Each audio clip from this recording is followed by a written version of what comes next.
गुरुर्ब्रह्मा गुरुर्विष्णुर् गुरुर्ब्रह्मा गुरुर्विष्णुर् गुरुर्देवो महेश्वरः गुरुर्देवो महेश्वरः गुरुसाक्षात् परब्रह्म गुरुर्साक्षात् परब्रह्म तस्मै श्री गुरवे नमः तस्मै श्री गुरवे नमः।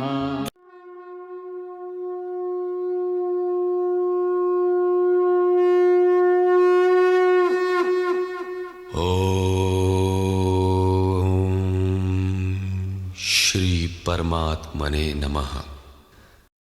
प्रेम से बोलो श्री कृष्ण भगवान की जय।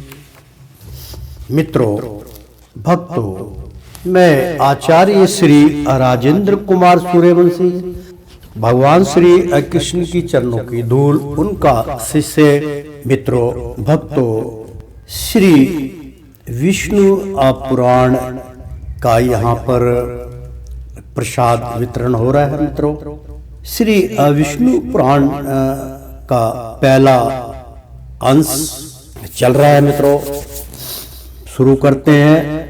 पिछले अध्याय में हमने आपको बतलाया था कि हम भक्तों पर प्रसन्न होकर हमें दर्शन दीजिए, यानी कि सर्वभूतात्मन, हे असवरूप, हे असर्वाधार, हे अच्युत, हे अविष्णु, हम भक्तों पर प्रसन्न होकर हमें दर्शन दीजिए, ऐसी याचना प्रभु से लगाई गई।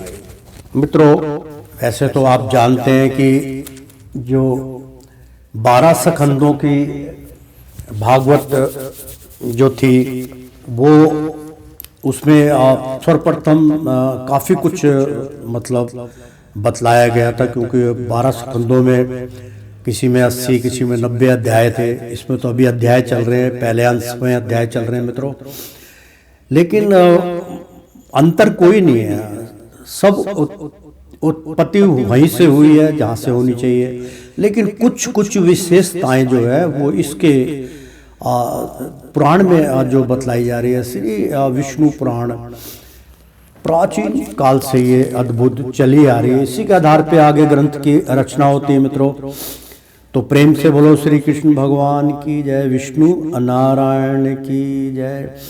जैसे कि आपको बतलाया था कि नर और नारी दोनों मिलके ये बहुत सुंदर जो नाम है नारायण, यानी कि नारायण नर और नारी से ही ये नाम रखा गया, क्योंकि नर और नारी से ही संसार की उत्पत्ति हुई है, संसार इसी से चल रहा है। मित्रों, तो ऐसे ऐसे गुणक रहस्य इसमें आपको सुनने में मिलेंगे। तो शुरू करते हैं आज का धारावाहिक। श्री विष्णु नारायण की जय। श्री विष्णु पुराण का यहाँ पर विशेषण चल रहा है। मित्रों, श्री पराशर जी बोले, ब्रह्मा जी के इन उद्गारों को सुनकर देवगण भी प्रणाम करके बोले, प्रभु हम पर प्रसन्न होकर हमें दर्शन दीजिए।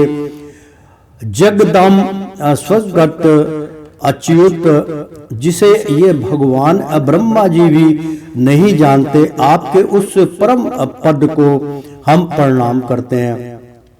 तदंतर ब्रह्मा और देवगणों के बोल चूकने पर बृहस्पति आदि समस्त देव ऋषि गण कहने लगे, जो अपरम सत्वन्य आध्या यज्ञ पुरुष है और पूर्वजों के अभी पूर्व पुरुष हैं, उन जगत के रचयिता निर्विशेष परमात्मा को हम नमस्कार करते हैं। हे अभूत्य भविष्य यज्ञ मूर्तिघर भगवान, हे अव्यय, हम सब शरणागतों पर आप प्रसन्न होइए और दर्शन दीजिए। हे नाथ, हमारे सहित ये ब्रह्मा जी, रुद्रों के सहित भगवान शंकर, 12 आदित्यों के सहित भगवान पूषा अग्नियों के सहित पावक और ये दोनों अश्वनी कुमार आठों वशी समस्त मरुद गण शाद्य गण विश्व देव तथा देवराज इंद्र ये सभी देवगण दैत्य सेना से अपराजित होकर अति अपरिणत हो आपकी शरण में आए हैं। 63 और 65 में इसका उल्लेख किया गया है। मित्रों, श्री अपराशर जी बोले, हे अमैत्रेय, इस प्रकार स्तुति किए जाने पर शंख चक्रधारी भगवान परमेश्वर उनके सम्मुख प्रकट हुए। तब उस शंख चक्रधारी उत्कृष्ट तेजो रहस्य में अपूर्ण दिव्य मूर्ति को देखकर पितामह आदि समस्त देवगण अति विनय पूर्वक प्रणाम कर सुशोभवश चकित नैन हो उन कमल नैन भगवान की स्तुति करने लगे। 67 और 68 में भी इसका उल्लेख है। देवगण बोले, हे प्रभु, आपको नमस्कार है, नमस्कार है, आप तो निर्विशेष हैं, तथापि आप ही ब्रह्मा है, आप ही शंकर है, तथा आप ही इंद्र, अग्नि, पवन, वरुण, सूर्य और यमराज है। हे देव, वसुगण, मरुदगण, संध्यागण और विशेष वेद देवगण भी आप ही है, तथा आपके सम्मुख जो यह देव समुदाय है, यानी कि देव समुदाय के जो है, हे जगत सृष्टा, यानी कि जगत की रचना करने वाले, वह भी आप ही है, क्योंकि आप सर्वत्र परिपूर्ण है, आप ही यज्ञ है, आप ही अवष्टकार है, तथा आप ही ओंकार और प्रजापति है। हे स्वरतम मन विधा वेद और संपूर्ण जगत आप ही का स्वरूप तो है। हे वैष्णव, दैत्यों से अप्रासक्त हुए हम आतुर होकर आपकी शरण में आए हैं। हे स्वर स्वरूप, आप हम पर प्रसन्न होइए और अपने तेज से हमें सशक्त कीजिए। हे प्रभु, जब तक जीव संपूर्ण पापों को नष्ट करने वाले आपकी शरण में नहीं जाता, तभी तक उसमें दीनता, इच्छा, मोह और दुख आदि रहते हैं। हे प्रश्नात्मन, हम शरणागतों पर आप प्रसन्न होइए, और हे नाथ, अपनी शक्ति से हमें सब देवताओं के खोए हुए तेज को फिर बढ़ाइए।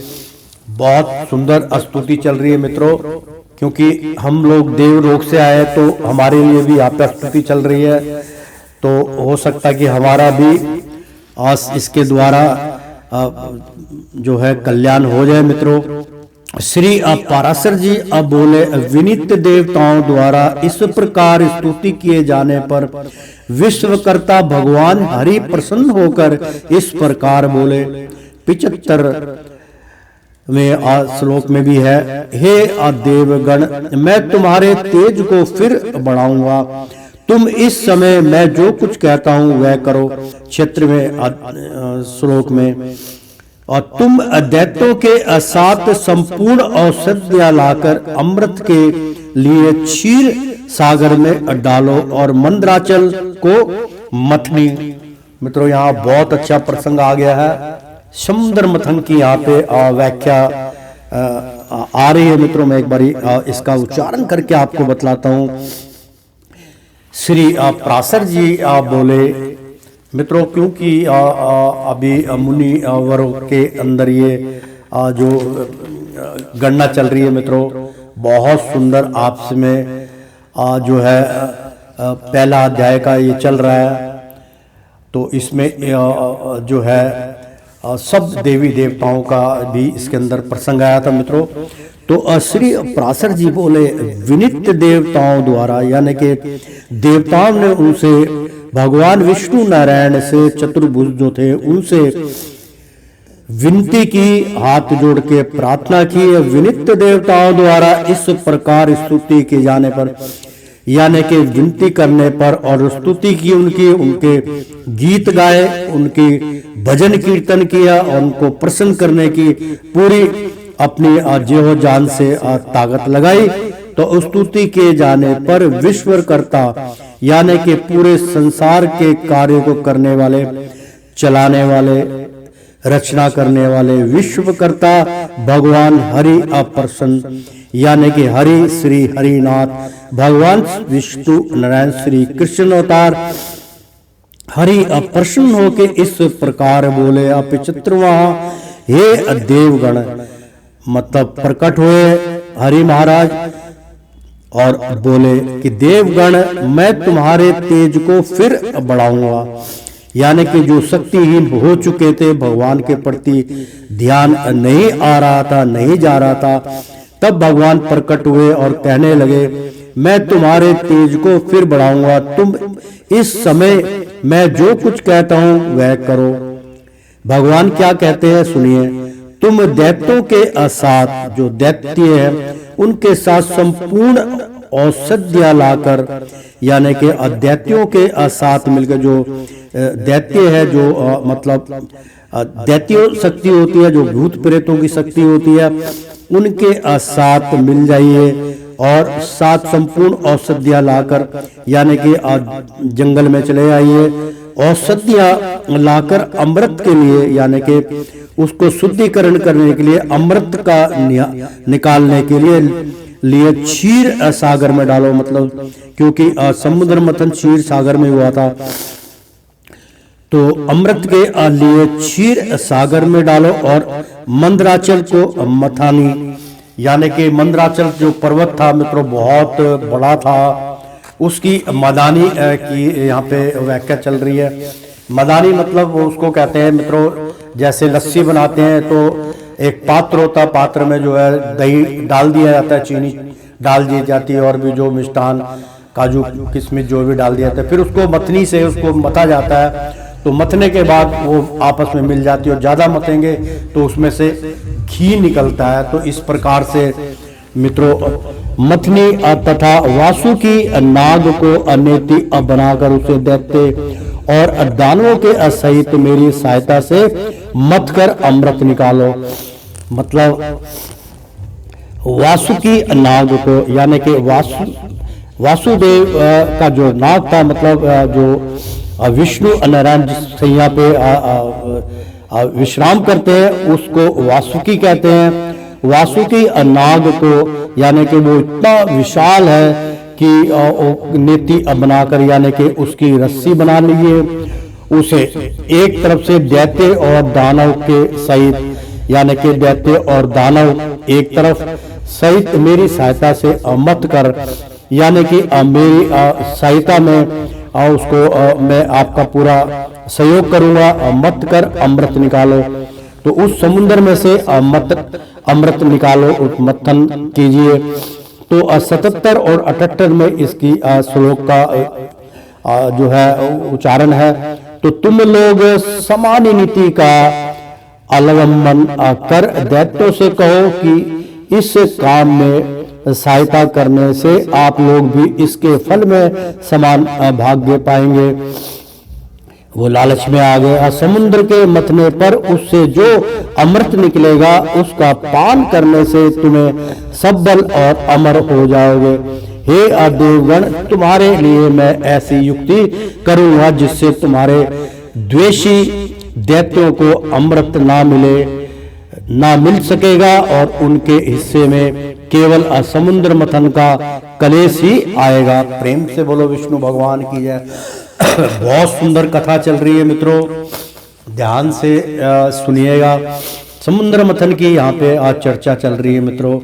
भगवान ने समुद्र मंथन भी हमारे ब्राह्मणों के और जो देवता गण थे उनके हित के लिए किया गया था कि उनकी वो शक्तिहीन नहीं होने चाहिए और जो उनसे लड़ने वाले हैं, जो दैत्य हैं, वो शक्तिहीन हो जाए, इसलिए ऐसी रचना रची गई। तो केवल समुद्र मंथन का क्लेश ही जाएगा, श्री अपराशर जी बोले तब देवादेव भगवान विष्णु के ऐसे कहने पर सभी देवगण दैत्यों से संधि करके अमृत प्राप्ति के लिए यत्न करने लगे।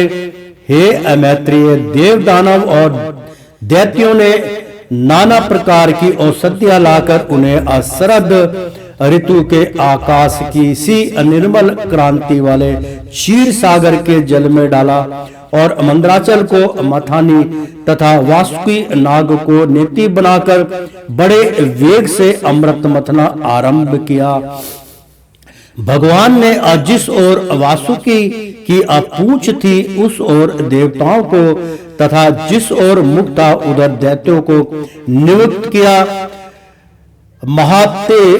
तेजस्वी वासुकी मुख से निकलते हुए निश्वास अग्नि से झुलस कर सभी दैत्य गण नितेज हो गए। उनका जो तेज था, उनकी जो ताकत थी, वो आस्ते आस्ते हीन होने लगी थी। मित्रों, भगवान विष्णु नारायण ने यहाँ पर बहुत सोच समझ के जो पूंछ का भाग था वो देवताओं को की तरफ करा और मुख की तरफ कर दिया। तो वो जब सांस लेते थे वासुकी नाग तो उनके मुंह से अग्नि निकलती थी। तो मित्रों, निश्वास अग्नि, अंदर से जब श्वास उगलते थे तो अग्नि उगलते थे और सुलझ कर, यानी कि जहर सुधा होता था, सुलझ कर सभी दैत्य गण निस्तेज हो गए। उनकी ताकत बहुत कम रहेगी और उसी श्वास वायु से विक्षिप्त हुए मेघों के पूंछ की ओर बरसते थे। रहने से देवताओं की शक्ति बढ़ती गई। हे महामुने, भगवान स्वयं कुरुम रूप धारण कर क्षीर सागर में घूमते हुए मंदराचल के आधार हुए। यानी कि मित्रों, मंदराचल तो बहुत बड़ा पर्वत था, वो किसी से नहीं उठा था। तो भगवान ने ही उसको जो है धक्का देके वो समुद्र में लाए थे और स्वयं मंदराचल बन गए थे। वो आधार वही थे भगवान विष्णु नारायण, और उनको चलाना बहुत कठिन कार्य था। तो मंदराचल के आधार हुए। तो उनका मंदराचल का आधार जो था भगवान विष्णु नारायण थे। क्योंकि जो मित्रों, उसमें कुरुम रूप धारण, यानी कि उस रूप को उन्होंने एक कुरुम यानी कि बहुत बड़ा और विशाल रूप धारण करके और उसको अपनी हाथों से, अपनी बल से जो है सिमोरु पर्वत, जिसको जो है वो मथन के लिए मथनी बनाई गई थी, तो वासुकी के मुख से निकलते हुए, यानी कि वो मथनी जो थी मित्रों, वो जो थी वो मंदराचल जिसको बोलते हैं, मंदराचल का जो पर्वत था, मंदराचल पर्वत यानी कि सुमेरु पर्वत मान के चलिए, इस प्रकार का मंदराचल पर्वत था और उसको कोई नहीं हिला पाता था। बहुत बड़ा पर्वत था, उसको हिला के उसकी मथनी बनाई गई। भगवान स्वयं उसके अंदर विराजमान हुए तो आधार हुए। 28वें, और वे ही चक्र गदाधार भगवान अपने एक अन्य रूप से देवताओं में और एक रूप से दैत्यों में मिलकर नागराज को खींचने लगे थे, तथा हे मैत्रेय, एक अन्य विशाल रूप से जो देवता और दैत्यों के को दिखाई नहीं देता था, श्री केशव ने ऊपर से पर्वत को दबा रखा था। भगवान श्री हरि अपने तेज से नागराज वासुकी में बल का संचार करते थे और अपने अन्य तेज से वे देवताओं का बल बढ़ा रहे थे। बहुत सुंदर यहाँ पर व्याख्या चल रही है। भगवान किस तरह अपने भक्तों को बल देते हैं। मित्रों, मैं इसका थोड़ा सा उच्चारण करके बताता हूँ कि बहुत सुंदर इसमें कि हे महामुने, भगवान स्वयं कूर्म रूप यानी कि बहुत बलधारी रूप धारण कर क्षीर सागर में, जहाँ पे मथन हुआ था समुद्र का, उसको क्षीर सागर कहते हैं। मित्रों, क्षीर सागर में घूमते हुए मंदराचल के आधार हुए, यानी कि उसको पूरे को उन्होंने अपने कब्जे में लिया और मंदराचल के आधार हुए, और वे ही चक्र गदाधर, यानी कि उनके हाथ में चक्र था और गदाधर। भगवान अपने एक अन्य रूप से देवताओं में और एक रूप से दैत्यों में मिलकर नागराज को खींचने लगे थे। यानी कि भगवान ने वहां पे अपने दो रूप धारण किए ताकि दोनों का मत बराबर हो, लेकिन जो बल था वो भगवान नागराज को देने लगे अपना जो बल था, और एक तरफ देवताओं को देने लगे खींचने में, मथन करने में, क्योंकि इतने बड़े पर्वत को मथन करना इतना आसान नहीं था। तो देवतागण थे वो, मतलब जो है उनकी अब वो शक्तिहीन होते जा रहे थे, और क्योंकि जिस तरफ नारायण स्वयं हो उसकी विजय निश्चित होती है मित्रों। तो नागराज को खींचने लगे थे तथा हे मैत्रेय एक अन्य विशाल रूप से, यानी कि उसके अलग एक अन्य विशाल रूप, बहुत बड़ा विशाल रूप देवताओं और दैत्यों को दिखाई नहीं देता था।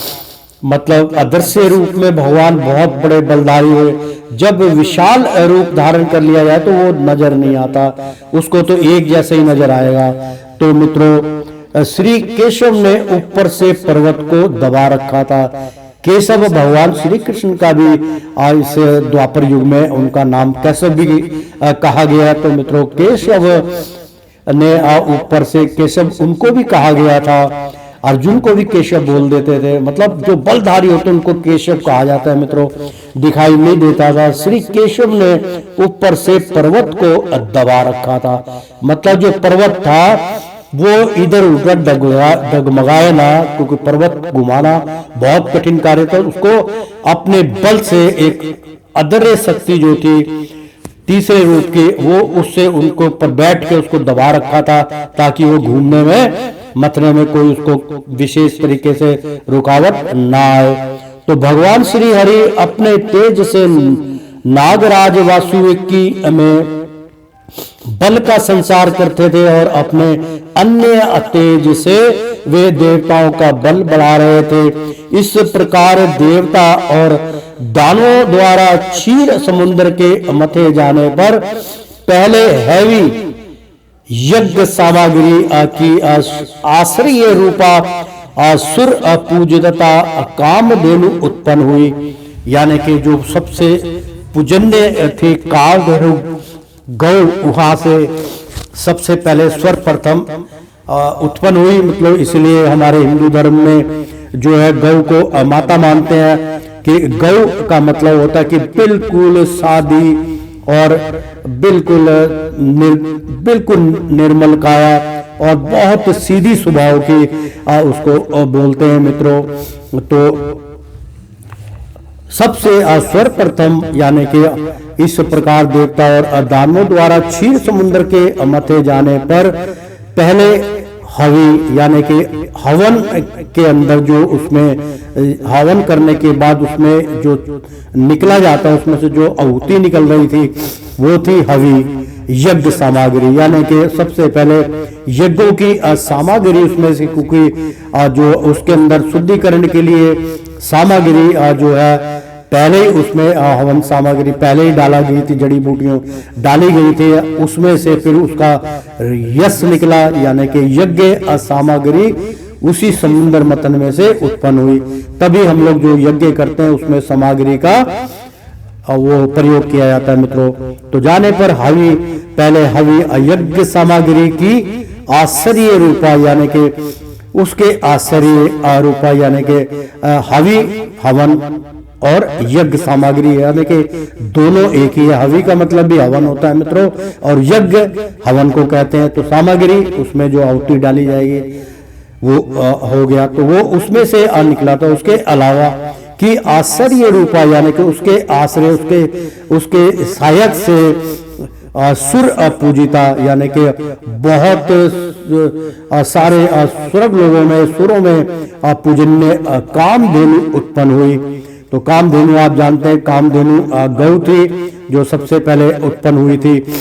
तो उत्पन्न हुई हे महामुने, उस समय देव और दानवगण अति आनंदित हुए और उसकी ओर चित्त खींच जाने से उनकी टकटकी बंध गई। फिर स्वर्ग लोक में यह क्या है, यह क्या है, इस प्रकार चिंता करते हुए सिद्धों के समक्ष मध्य से घूमते हुए नेत्रों वाली वरुणी देवी प्रकट हुई और पुण्य मंथन करने पर उस क्षीर सागर से अपनी गंध से त्रिलोकी को सुगंधित करने वाला तथा सुर सुंदरियों का आनंदवर्धक कल्प वृक्ष उत्पन्न हुआ।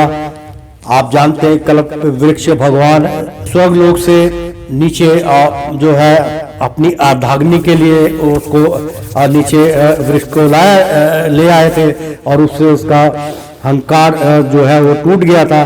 तो उसी की यहाँ पे मित्रों जो है वो चल रही कि उसमें जो गंध निकलती है वो जो वृक्ष होता है मित्रों, मेरे पास वो कल्प जो वृक्ष है वो मेरे पास लगा हुआ है मित्रों। मैं बड़ा ढूंढ के उसको लेके आया तो वास्तव में उसमें बहुत सुंदर फूल सफेद रंग के निकलते हैं, किनारी उसकी लाल होती है और बहुत ही खुशबू देते हैं वो मित्रों।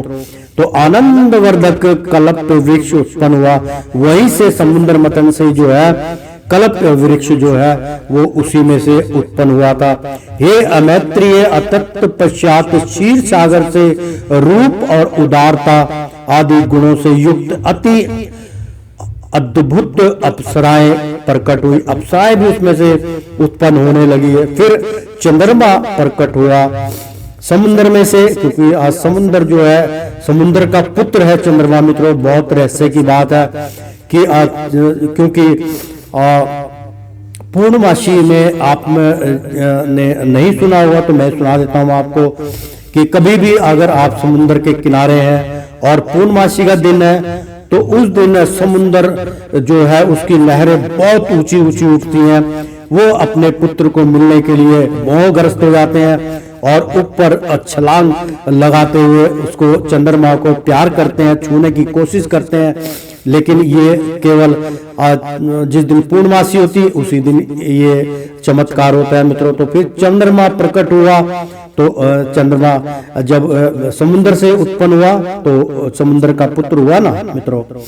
तो हुआ जिस महादेव जी ने ग्रहण कर लिया, इसी प्रकार यानी कि वहां देव जी ने यानी कि महादेव जी ने ग्रहण कर लिया, यानी कि चंद्रमा को अपने मुकुट के ऊपर अपने शीश के ऊपर जो है ग्रहण कर लिया, क्योंकि उनको इतने बड़े उनका रूप था मतलब चंद्रमा का। तो वो पृथ्वी से ठीक है छोटा, पृथ्वी से छोटे थे चंद्रमा, लेकिन उसको धारण करना एक साधारण व्यक्ति की बात नहीं थी। तो भगवान शिव के शीश के ऊपर हिमालय पूरा भगवान शिव है, उनकी अब जो है यथा कथा जो हिमालय की तरह वो अटल है, भगवान शिव है वो, और उनके ऊपर चंद्रमा विराट है। तो चंद्रमा से यानी कि ऊपर उच्च कोटि तक जो है महादेव जी ने कहा मथन में ये निकला, उनको कहाँ रोकें कहीं वो दोबारा समुद्र में ना गिर जाए, इसलिए भगवान ने अपने महादेव जी ने अपने आशीष के ऊपर उसको ग्रहण कर लिया। प्रेम से बोलो शिव शंकर भगवान की जय। तो ग्रहण कर लिया। इसी प्रकार क्षीर सागर से उत्पन्न हुए विष को नागों ने ग्रहण किया। जो नाग थे, क्योंकि बड़े नागों से मंथन किया गया था, उसमें से नाग निकले थे, कई नाग उत्पन्न हुए थे रेंगने वाले। उन नागों ने विष से पी लिया और विष पीने के बाद वो धरती से बहुत कम बाहर निकलते हैं, इसलिए जो है नाग मित्रों धरती के अंदर ही उनका आशियाना है और वो कभी कुछ कहते नहीं है, बहुत सीधे हैं, या उनको छेड़े तब वो जो है प्रहार करते हैं, अन्यथा वो बिल्कुल शांत है। तो सारा विश्व जो है वो उन्होंने क्षीर सागर से उत्पन्न हुए विश्व को नागों ने ग्रहण किया। फिर श्वेत वस्त्रधारी साक्षात भगवान धनवंती जी अमृत से भरा कमंडल लिए आप प्रकट हुए। हे अमैत्रिय, उस समय मुनिगण के सहित समस्त दैत्य और दानवगण समस्त चित्त होकर अति प्रसन्न हुए। तो मित्रों यहाँ पर एक प्रसंग है बहुत सुंदर कि जब वो विष निकला था मित्रों एक तरफ अमृत, तो विष पे कि इस विष को कौन धारण करेगा। तो जो नाग थे वो भगवान शिव के कंठ में समाये हुए थे। तो जितने नाग थे सबको कहा विष का ग्रहण कीजिए विष को। फिर वो बहुत ज्यादा विष हो गया तो वो उगलने लगे। तो भगवान शिव ने अपने कंठ में, और जो है जिसको नीलकंठ कहते हैं मित्रों, उन्होंने सारा विष अपने कंठ में समा लिया। अगर धरती पे वो विचरण कर देते या चर विचर कर देते, जो जहाज का तो सृष्टि, जहर का तो सृष्टि कैसे बनती, सृष्टि की रचना नहीं हो पाती, जीव धारी सारे के सारे मित्र हो जाते। इसलिए उनकी मृत्यु को टालने के लिए भगवान शिव ने जो है उनको अपने कंठ में समा लिया। तो दानवगण स्वस्थ चित्त होकर अति प्रसन्न हुए, यानी कि बहुत प्रसन्न हुए। तो धन्वंतरी जी यानी कि बहुत सुंदर अप्सरा थी, जो अमृत से भरा कमंडली मतलब कमंडल तो जो था लिए प्रकट हुई। तो हे मैत्रीय, उस समय मुनि गण के सहित समस्त दैत्य और दानवगण स्वस्थ चित्त होकर अति प्रसन्न हुए, क्योंकि सबको लालच था कि हम अजय अमर हो जाएंगे। दानव भी बहुत प्रसन्नता उनको हुई, क्योंकि वो कहा गया था। और दैत्य और दानव प्रसन्न हो गए कि भाई वो कलश लेके आई है देवी, अब वो हमें पिलाएगी। देवतागण सोच रहे थे हमें पिलाएगी, तो इसलिए सारे वो प्रसन्न हुए। उसके पश्चात विकसित कमल पर विराजमान सपुट क्रांतिमयी श्री लक्ष्मी देवी हाथों में कमल पुष्प धारण किए क्षीर समुद्र से प्रकट हुई। मित्रों, उसके पश्चात जब वो कलश लेके आए तो उसके पश्चात विकासित यानी कि बहुत बड़ा विकासित कमल पर, यानी कि बहुत बड़ा कमल का जो फूल था। क्योंकि आपने देखा होगा मित्रों, आज भी जो हम चित्रकारी देखते हैं, जो हम फोटो देखते हैं महालक्ष्मी की, वो लक्ष्मी जो है कमल के फूल के ऊपर विराजमान होती है। कमल लाल रंग का होता है, थोड़ा सा व्हाइट उसके अंदर शेड होती है, तो उस कमल पे विराजमान होती है। तो वो कमल समेत मतलब जो है वो समुद्र में से सुपुट क्रांतिमयी यानी कि एकदम बहुत सुंदर सुपुट क्रांति यानी कि बहुत बड़ा विशाल एक बल लिए क्रांतिमयी श्री लक्ष्मी देवी हाथों में कमल पुष्प धारण किए। हाथ में उनके देखा होगा चरण में कमल और हाथ में कमल का फूल होता है, इसलिए कमल का फूल जो है भगवान श्री कृष्ण को विष्णु नारायण को बहुत प्रिय है। मित्रों, मथुरा वृंदावन में आज भी उनकी माला जो है कमल के फूलों की चढ़ाई जाती है। यहाँ थोड़ी दुर्लभ नहीं मिल पाता। और तो पुष्प धारण किए क्षीर समुद्र से प्रकट हुई। उस समुद्र से माता लक्ष्मी भी प्रकट हुई। उस समय महर्षि गण अति प्रसन्नता पूर्वक श्री सुक्त द्वारा उनकी स्तुति करने लगे तथा विश्वास वसु आदि गंधर्व गण उनके सम्मुख गान और घित्राची आदि अप्सराएं नृत्य करने लगी।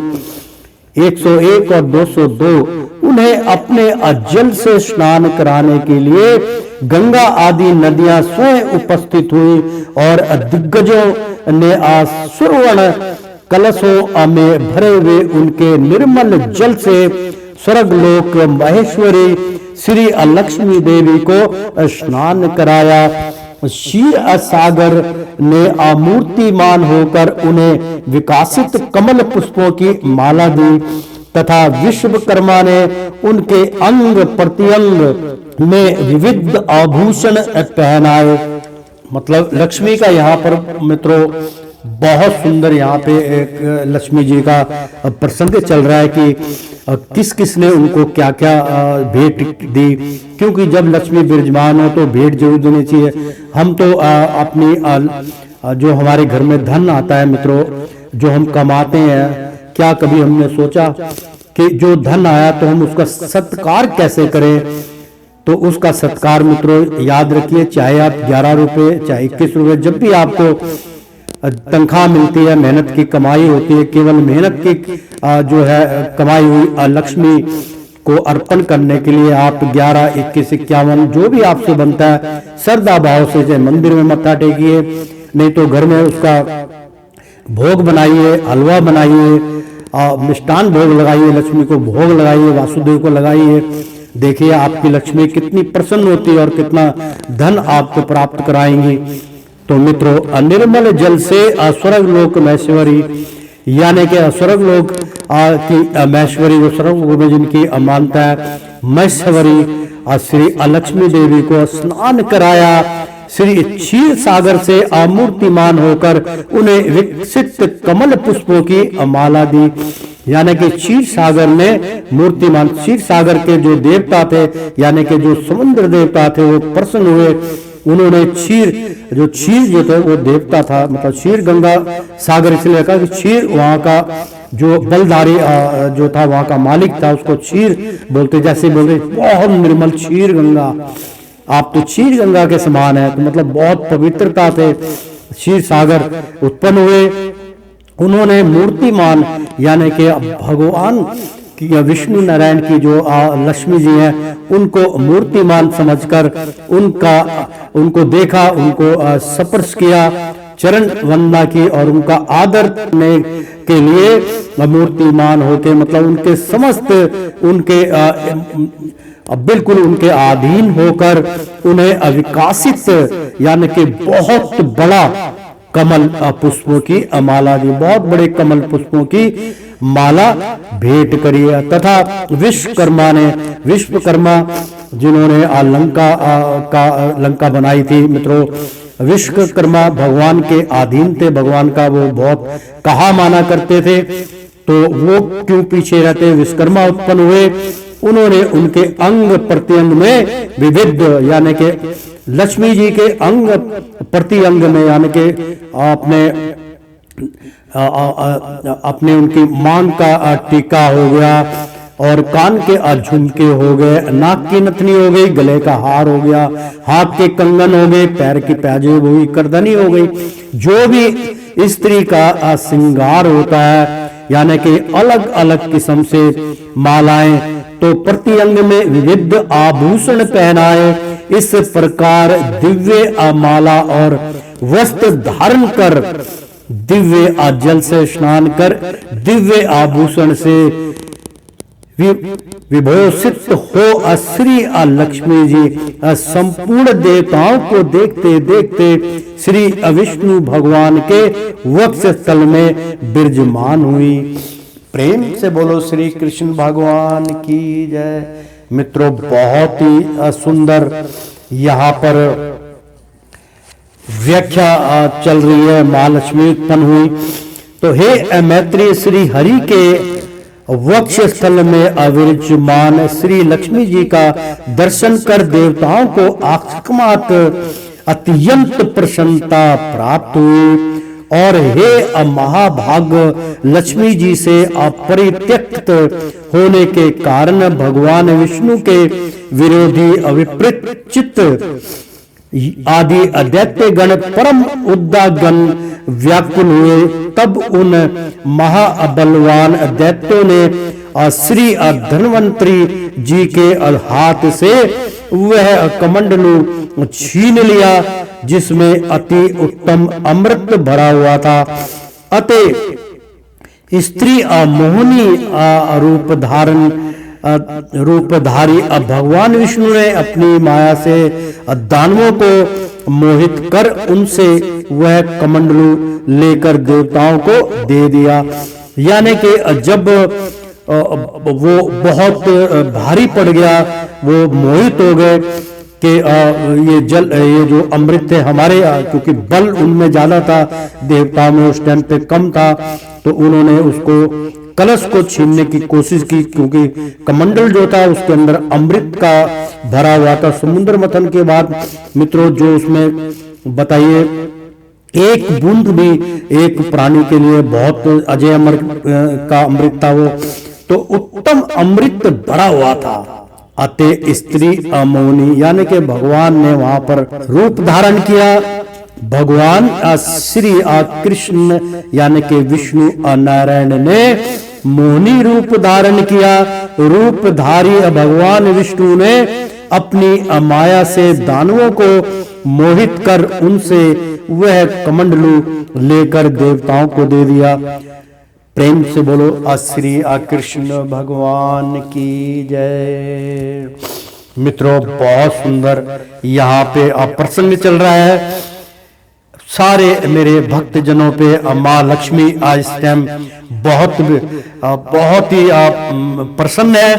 मैं चाहता हूं कि आप भी उनसे प्रसन्न होइए, उनके शरणागत में जाइए, उनसे कुछ भी आग्रह किए, मांगिए, सब कुछ प्राप्त होगा। तो श्रीमन नारायण नारायण हरि हरि, तेरी लीला सबसे न्यारी न्यारी, बोलो हरि हरि। ओ लक्ष्मी नारायण नारायण हरि हरि, ओ विष्णु नारायण नारायण हरि हरि। मित्रों, भक्तों, प्रेम से बोलो विष्णु भगवान की जय।